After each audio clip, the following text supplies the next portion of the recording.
You're listening to They're going to call it a hard foul. They're going to call it a hard foul.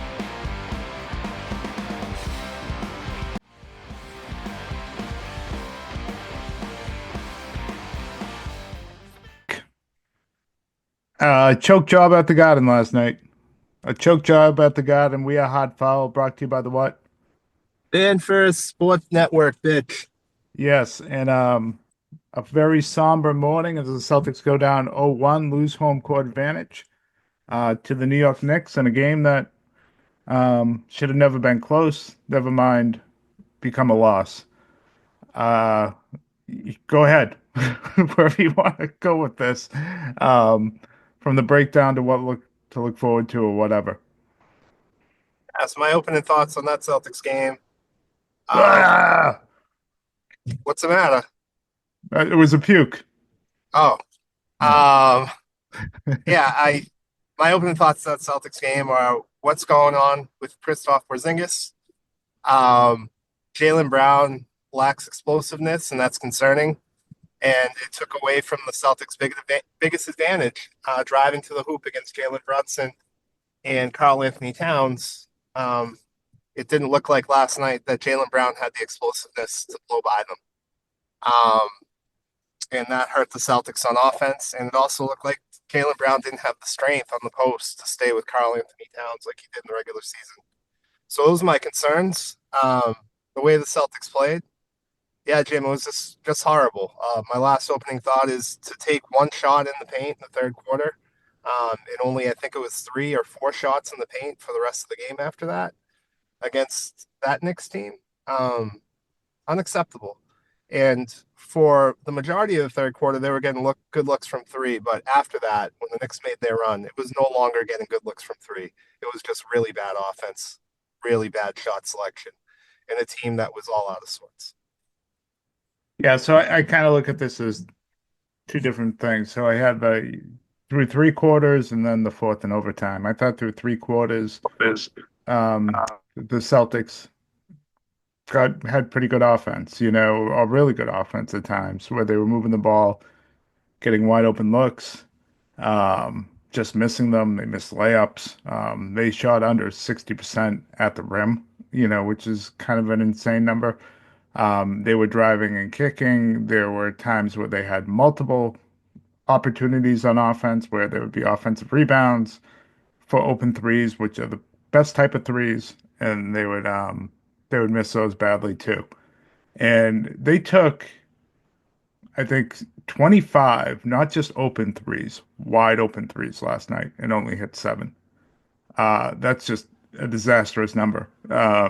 7 for 25. It's not something you typically ever see. And I thought the difference between this game and games in the past, like last year in the playoffs, is you're right, they kind of settled in that fourth quarter. And I thought the key sequence was at the beginning of the fourth, where, they went into Al hits that three with about 5 seconds to go in the third. They're up nine, and they missed the layup. They missed three threes or two threes, I forget, Mike, you can correct me, that are wide open off offensive rebounds again. Good shots in that opening possession. That opening possession was really good, actually. And they didn't make them. Knicks come down, they hit a couple threes. All of a sudden, this is a one possession game. And I felt like the Celtics just began to panic offensively after that. And to your point, really settled. Now, they did have some good possessions where Tatum and Brown would drive. There's one in particular where Tatum drove past the Holiday in the Duncan spot, and White got a wide open three in the fourth. There were a few of those possessions, and there were other possessions where they would miss open threes, but they felt like um, rushed. Tatum at times would get Anthony or Robinson in a switch, and he wouldn't attack them at all. He would just, pull up and make it easy, I felt like, to defend him. And on a night where his shot really wasn't going, I just didn't understand why he wouldn't at times force that issue, drive. And I understand, like, they were taking away his driving lanes, and I think I texted this to you. They would send two or three guys at him at times when he's driving. Trust your teammates. I know they're missing shots at that point, but it's better offense, and it's going to be more in rhythm, and you're going to have a better chance of making shots, and you'll get some layups out of that. Um, because even though they were missing a ton early in the game, they still scored 30 plus points. I think 35 points in the second quarter, missing all those shots. They scored 26 in the first, and even in the third, where it got kind of messy. I think they still had 23 or 25. If they just continue to play, and even if they were missing, they were going to score 20 by accident, right? In that fourth quarter, at least. They would just score 20 by accident because they would get to the line, they would get easy shots, and then they would have won the game. Even though it would have been closer than what we would have liked, but they would have won the game. Instead, they just settled and they scored 16 points, and it was really bad offense. And then it carried over into the overtime. I put a lot of this on Tatum. We certainly praise him as much or more than any other pod probably out there, but this one was not one of his finest moments. I thought he settled way too often. I don't think he looked to really get the screen and roll going. Um, I know he's more comfortable doing that with Porzingis or Cornette, and obviously you're out there with Al in the fourth quarter, but he's played with him a ton, so that's not an issue. The Holiday Tatum role has always worked pretty well, even using White in those situations. Um, you could have got creative and put Tatum as a screener, which the Celtics have done a ton during the regular season, and use him in the short role. They did none of that. They weren't even looking out seeking bridges against Tatum, They like weren't they doing did during anything, the Jim. regular season. So it was It was, yeah, really ugly yeah. offense in the fourth quarter, and it cost them. They were hanging out around the perimeter in launching threes, and they shot 60 of them. That's way too many. Way too many. When you miss Eh, them. Yeah. It's still way too many for a playoff game because threes don't go in as often in the playoffs.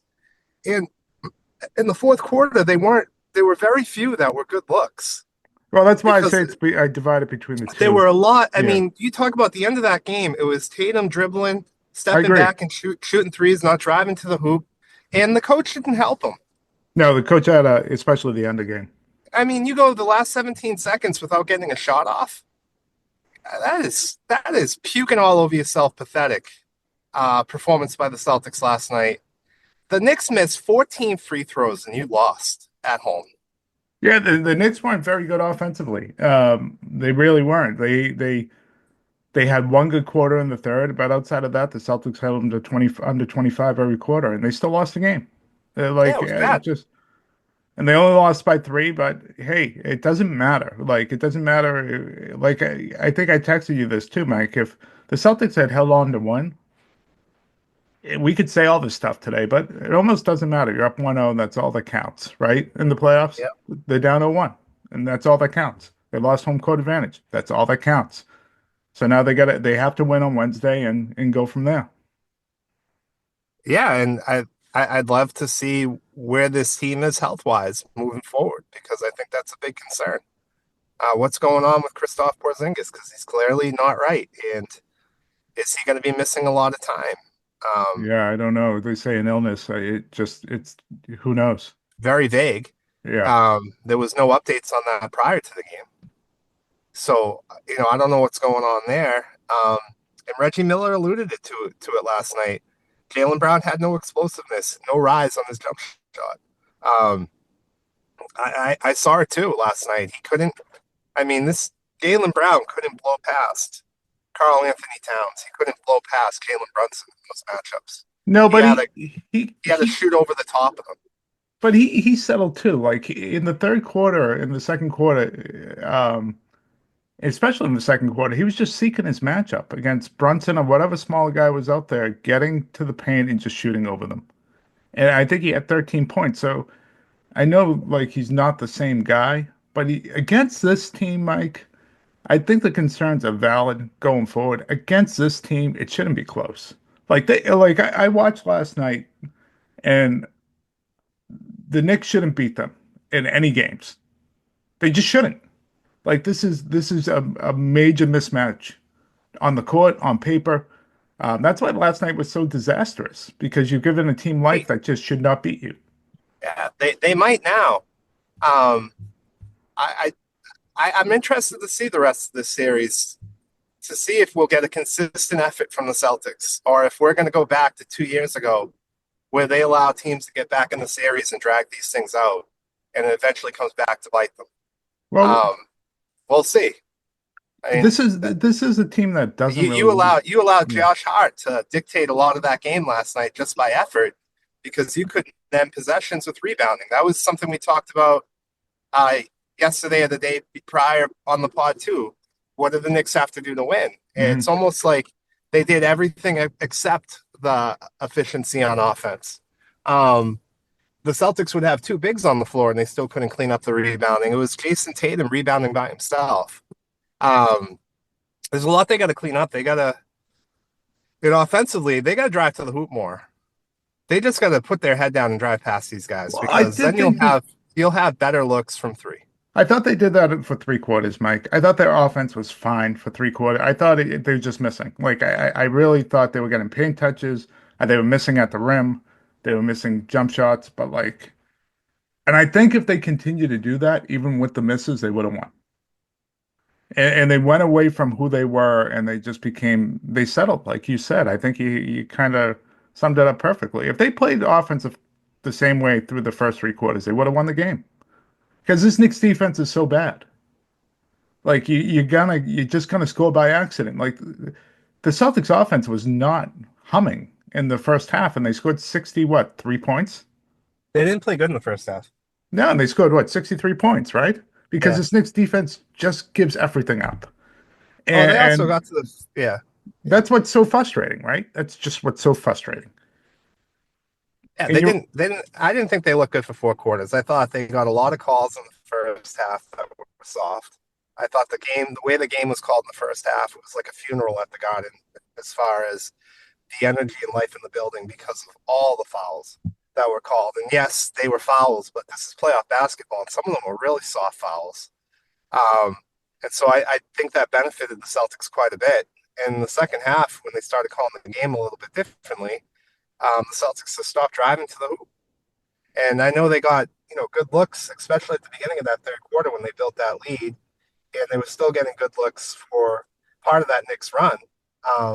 But yeah, they just fell apart. They just fell apart, and they didn't post anybody up. They didn't try to post up Tatum during that run. They didn't try to get him any looks in the paint. I thought he waited too long too to get his shot off. He sat on 13 points until about, I want to say, like, the Knicks cut it to 7. Then he hit 2 or 3 straight threes to get that lead back up to 13. Um, yeah, it was just a disaster. And I want to see on Wednesday night just this team be more aggressive and more focused, um, and not blow a 20-point lead to this Knicks team, because you're right, they shouldn't be losing to this Knicks team. That was really disappointing last night.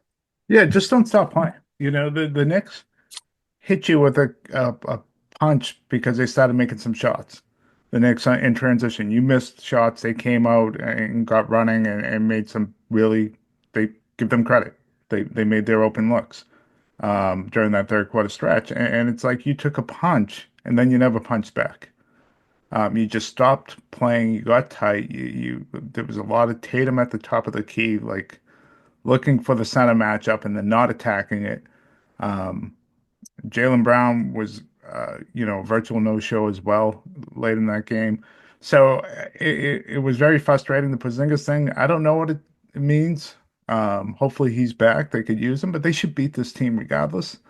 I will say, I know you're worried about a couple seasons ago. I don't know. I'm going to give them the benefit of the doubt in terms of this team barely loses 2 games in a row over the last 2 years. They haven't lost 3 games in a row since the Miami Heat series. So I do expect a really good effort. I expect them to win going away in game 2. But, now you put yourself in a spot going to New York, even if you win game 2, that if the New York gets 1, it's 2-2 and a best of 3, and anything can happen. That's the position you put yourself in with losing last night. Yeah, Jim, I'm just putting some gas in my car. All right. So this might be a good spot for an ad, maybe. All right, Mike. So what do you think adjustments going forward for these two teams? I think obviously the Celtics need to make shots if they're open, and especially layups that they missed. But beyond that, Celtics need to play. what Yeah, are you thinking? play with playoff intensity. The Celtics play with playoff intensity, and be focused. Drive to the hoop. Be ready to shoot when you get the ball, um, and you'll be good. And clean up on the rebounding. And their coach needs to be more focused. They can't go the last 17 seconds of a game without getting a shot off, because for 11 seconds, when it was obvious that they weren't going to run a play, he just sat there and didn't do anything. Um, and lastly, the fans. Last night was like a funeral. Where's the crowd in Boston? Because it's not going to sound like that in New York. Well, so on the fan thing, I saw reporters on TNT's on that were at the game saying the place was really into it and loud. If you remember last year on TNT, Mike, it was the same thing. And then when you would have a game on the ABC or ESPN, you would hear the crowd. So Well, it's let's see. something Let's it's see when the something with the game's in New York. telecast. What's that? Yeah, let's see when the game's in New York on But that's TNT on and see if. so all the games in New York are on ESPN. Oh, Yeah, so like it's not Mike that Bean. yeah, so you will hear it on ESPN. I think it's the TNT telecast. I actually, based on what reporters were saying, the crowd was good. Oh, Um, as far as they do something with their microphones. I don't know what they do, but it was the same issue last year. As far as adjustments, I think number one, you brought up the rebounding. You got to clean up the defensive glass. Especially if Porzingis isn't in there. That means five guys rebounding, boxing out, doing everything you need to do to get that defensive rebound. And obviously, Al, that's not the best part of his game anymore. So your forwards and guards really everyone needs to be involved in that. Um, and then the second major thing for me is when you get these matchups that you want, the Tatum versus center, Brown versus center, don't settle. Attack it. If it's one-on-one, you're gonna be able to get to the rim and probably draw a foul. And if it's not, you're gonna be able to find a wide open man. They settled last night, consistently in that fourth quarter and overtime, and it really hurt them. It just felt like the game was played completely on the perimeter, as you mentioned, and you can't do that. And you know what? It's the playoffs. You you'll probably get up big against the Knicks on Wednesday night, and they'll probably at some point make a run because it's the playoffs and it's going to happen. If you're up 20, they'll eventually get it down to 11 or 9, and that's okay. That happens. How do you respond? Are you going to punch back, or are you going to kind of get really tight like you did and settle for, knockout shots instead of good shots? So those are my two big adjustments. Um, Mike, you want to touch on the injuries? I just I'd love to get an update. So we still don't. They didn't give any updates last night on KP about what's going on. I mean, how'd they get away Briefly, with that?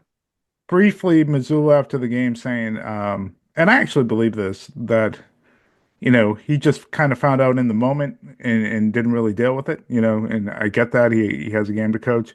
And he said thought there was a chance he could play, but beyond that, they didn't say what the illness was. And obviously, he had that viral thing where he missed a lot of games. So, and it looked obvious to me. He was not right. Like it wasn't even what you saw versus Orlando. He wasn't getting out of his screen in that It looked, second quarter. He just like he wasn't even getting out of his screen. So something was wrong. I'm somewhat relieved it's not like knee or ankle, but at the same time, I don't know. he shouldn't have been out there at all. That's why I'd like the reporters to press a little bit here and find out what the hell's going on with this guy. What is this viral infection? Uh, It's The Celtics by law can't really say. Like it's one thing to like talk about an elbow or a knee, to report on, but if someone has something going on inside their body like that, like KP doesn't have to say, and if he doesn't want the Celtics to say, they can't.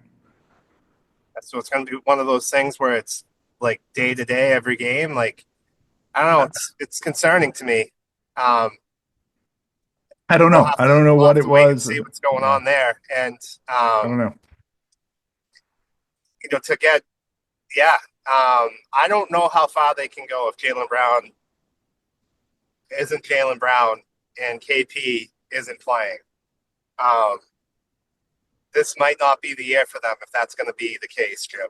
It's going to be really hard to make it out the East uh, with Jason. And then you have Sam Hauser. I don't know if there were any updates on Hauser last night.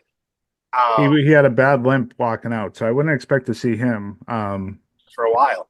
Yeah, but again, you don't need him in this series, so hopefully you get through this and you can be okay. The only thing else, I agree. So if it's Brown isn't himself and KP is out, it's going to be really hard to win. If only one of those things are true, I think it will still be really hard to win, especially if it's a Jason Tatum you saw last night. But if it's a Jason Tatum we've seen for the majority of the season and then in Orlando, you got a shot. Yeah, well, other guys got the show. It's not just Jason Tatum. I mean, if the Knicks are putting three guys on Tatum, Al Horford, Derek White, Drew Holiday, these guys got to cut to the basket, get open, hit open shots. It just becomes really tough and really taxing, and it hurts on both ends. Hmm. Last year, a healthy Jaylen Brown, he's not shooting over the top of these guys, even though he had a good third quarter. He's just blowing by him and getting to the basket. Oh, I know. I know. And, I'm talking like this is the guy who just took over Dallas, um, and took over Indiana, and like they're in a tough spot. Um, it's and it's less about last night and how they played because I don't think they're gonna shoot like this. They're gonna shoot better for the most part. If they lose again in New York, it's probably because they have a bad shooting game, and that's why it goes six. Um, but I just the longevity of this thing.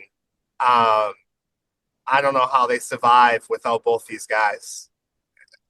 Brown will be out there, but him not being himself, they really need KP in my opinion. But we'll have to wait and see what happens. Yeah, I'm not going Um, to rule KP out. I mean, it could have nothing to do with the viral infection. Maybe he had a stomach issue that we don't know about, and he's back Wednesday night. We don't know. So, not going to another rule. adjust, Go yeah, ahead. another adjustment the Celtics need to make with their bigs, like they can go double big against New York because the New York Wings don't really beat you off the Oh, dribble. sure they can. And they Um, did a lot in the first half. yeah, that's something I might look at with KP out, playing Cornette and Al together, because then that gives Tatum more options when he is triple teamed, as far as like he doesn't just have to look for guys Mhm. shooting threes. Hopefully, Luke Cornette doesn't get rejected by the rim.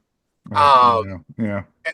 and then He played pretty well otherwise. So, if KP is back and he's out there, and Josh Hart's grabbing you and following you, and the refs aren't going to call it, you need to just fucking throw him on the ground. yeah. Yeah, and see if you can get away with it too. Because enough's enough. I mean, Orlando did the same thing. They're not calling that for KP this year. I don't know why. So at this point, like we need him to get those post touches. We need him to get those easy looks inside. Like maybe you get called for the foul and you make a statement and the rest start calling it.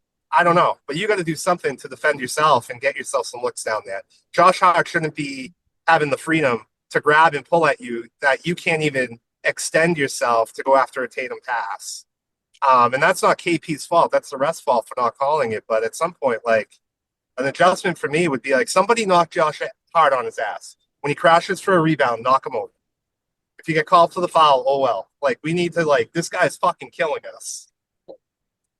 So He the had a one part, great game. Josh Hart was great last night. I know the box score won't say it, but he was great.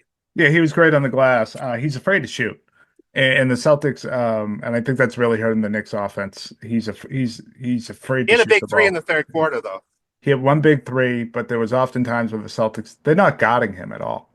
No, they're not. They're not even guarding him, and he's afraid to shoot. There was one time he had the ball at the foul line, and there was no one around him, and he turned it over trying to pass it to Karl Anthony Towns. It's like he's afraid to shoot it.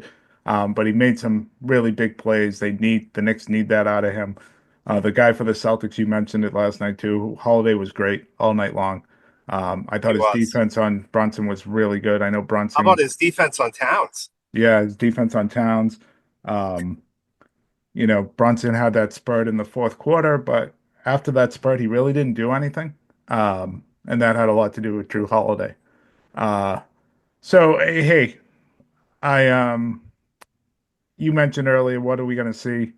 You worried about 2 years ago. I think you're going to get a championship response from these guys. There you go. I think we're going to get a blowout in game two. Woo! Um, that's my prediction. I think you're going to see something between 12 to 25 points, somewhere in that range of a victory, and it's not really going to be that close.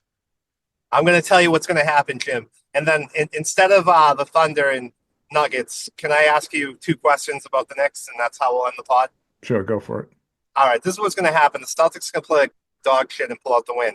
And then all the talk is going to be about how New York's got a chance to win this series. You know when the blowout's going to happen? What? Game three. Game three in New York. All the Knicks fans are going to be excited.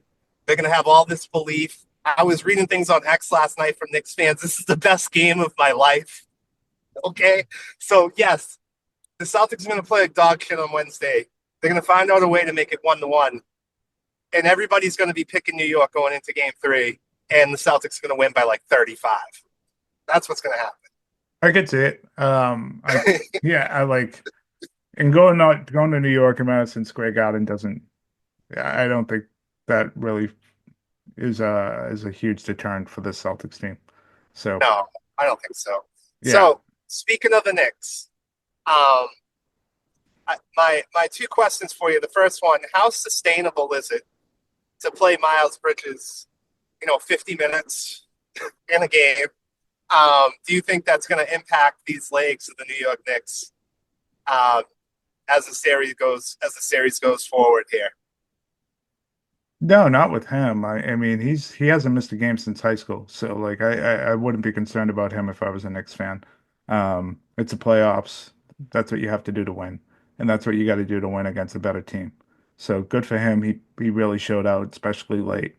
The guy you always have to be worried about for an injury is Brunson, and I don't know if that has to do with minutes or not, but that's the history here. So, but no. And is it sustainable? It has to be. Okay. And my second question for you: are the Knicks better when Karl Anthony Towns gets in foul trouble and goes to the bench? Because personally, I think they are. Again, no, I don't think so. Look, they were better They were with last him. night. Yeah, in the fourth quarter, they were better with him on the floor. Yeah. He puts an extra layer of pressure on the Celtics defense, especially with Brunson out there. Even when they set screens, when they did kind of go the pick and pop, it opens up the floor for Brunson quite a bit with Cat out there because your big has to extend all the way out on him, or whoever's covering him has to extend all the way out. So, look, Mitchell Robinson helps their defense, but I don't think he helped it that much last night.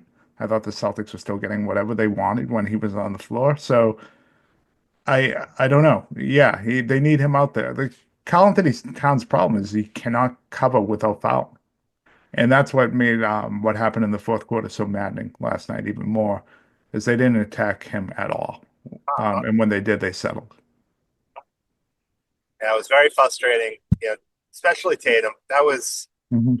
one of the worst Tatum performances I've seen in a long time. So, Yeah. all right, Jim. Wednesday night, game 2 in Boston. Every home team has lost so far here in the second round of the playoffs. So we'll be ready to go, and it's a must win. It's a must win. It's the first Celtics must win in 2 years. So Yeah, it's interesting since the Miami Heat series. Yeah, and as the last time they lost two in a row in the playoffs, and they have barely lost two in a row even in the regular season since then. So um, they got to come out ready. I expect them to. I expect everyone to be better, including the coach. Um, and they better because you don't want to go down 0-2. Then things really are in jeopardy. So, all right. all right. Talk to everyone soon.